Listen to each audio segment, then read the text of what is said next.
سیدنا صدیق اکبر رضی اللہ تعالیٰ عنہ کے دور خلافت میں ایک شخص ملک شام سے سفر کرتا ہوا مدینہ منورہ آیا اور آپ کی خدمت میں حاضر ہو کر کہنے لگا، آپ امیر بھی ہیں اور مسلمانوں کے سربراہ بھی، اور کہنے لگا کہ میرے اوپر قرض زیادہ ہو گیا ہے، آپ میری مدد فرمائیں۔ حضرت ابو بکر صدیق رضی اللہ تعالیٰ عنہ اسے اپنے ساتھ اپنے گھر لے گئے۔ اس نے دیکھا کہ باہر سے دروازہ بہت خوبصورت تھا، لیکن گھر کے اندر ایک چارپائی بھی نہ تھی، کھجوروں کے چھال کی بنی ہوئی صرف ایک چٹائی موجود تھی۔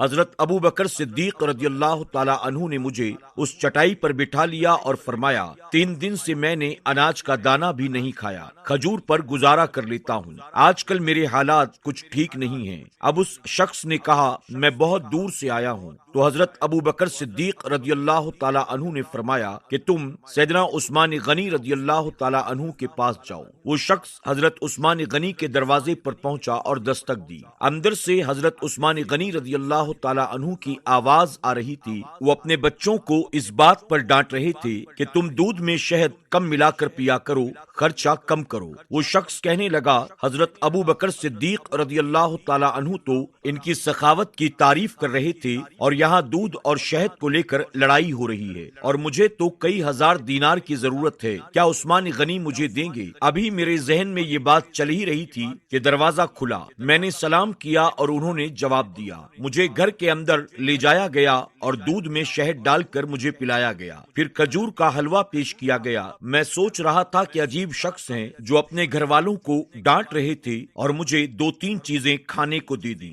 حضرت عثمان غنی رضی اللہ تعالیٰ عنہ نے فرمایا، کیسے آنا ہوا؟ میں نے کہا، میں ملک شام سے یہاں آیا ہوں، میرے اوپر قرض بہت زیادہ ہے اور کچھ پیسوں کی حاجت ہے۔ یہ سن کر حضرت عثمان غنی رضی اللہ تعالیٰ عنہ نے آواز لگائی اور ایک غلام اونٹ پر سامان لاد کر حاضر ہو گیا۔ مجھے 3000 اشرفیوں کی ضرورت تھی، اور حضرت عثمان غنی رضی اللہ تعالیٰ عنہ نے کہا کہ میں نے اونٹ پر 6000 اشرفیاں رکھوا دی ہیں، اور فرمایا کہ تم پیدل آئے تھے، یہ اونٹ لے کر جاؤ۔ میں نے کہا، حضور یہ اونٹ واپس کرنے کیسے آؤں گا؟ تو حضرت عثمان غنی رضی اللہ تعالیٰ عنہ نے فرمایا، یہ اونٹ واپس کرنے کے لیے نہیں دیا، یہ تو میری طرف سے تمہارے لیے تحفہ ہے۔ میری آنکھوں میں آنسو آ گئے۔ میں نے کہا، مجھے معاف کیجیے گا، لیکن میں جب یہاں آیا تھا تو میں نے آپ کے گھر کے اندر سے دودھ اور شہد کو لے کر آپ کو اپنے بچوں کو ڈانٹتے ہوئے سنا تھا۔ تو حضرت عثمان غنی رضی اللہ تعالیٰ عنہ نے فرمایا، اللہ نے مجھے بہت دولت دی ہے، لیکن اس لیے نہیں کہ میری اولاد اس پر موج کرے،